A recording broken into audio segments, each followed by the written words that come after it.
Welcome to our channel. Today we how to deploy with Kubernetes, complete guide step by step clearly.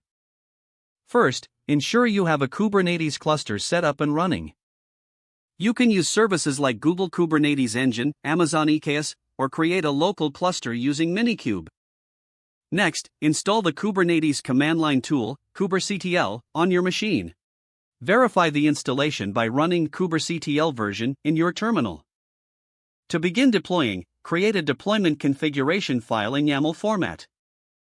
Open your favorite text editor and create a new file named deployment.yaml. In this file, define the API version for your deployment. Specify the kind of resource as deployment. Provide a name for your deployment. Next, declare the metadata section with labels for your application. Now, define the specification for the deployment. Specify the number of replicas you want to run. Under the template section, define the metadata for your pods. Include the container specifications, like the image and ports. Once the YAML file is ready, save it. In your terminal, navigate to the directory containing your deployment.yaml file. Deploy your application using the command kubectl apply f deployment.yaml.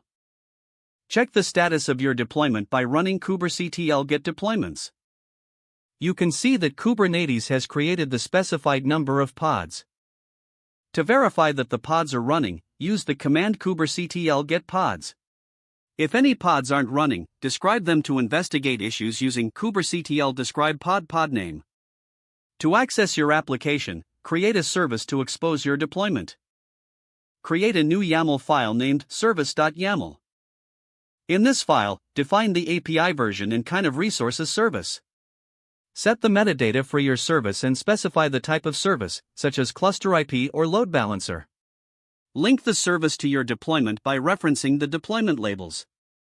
Now, save the service.yaml file. Apply the service configuration using the command kubectl apply fservice.yaml. Check the status of your service with kubectl get services. If you set up a load balancer service, retrieve the external IP to access your application. Don't forget to like this video and subscribe to our channel for more step-by-step tech guides.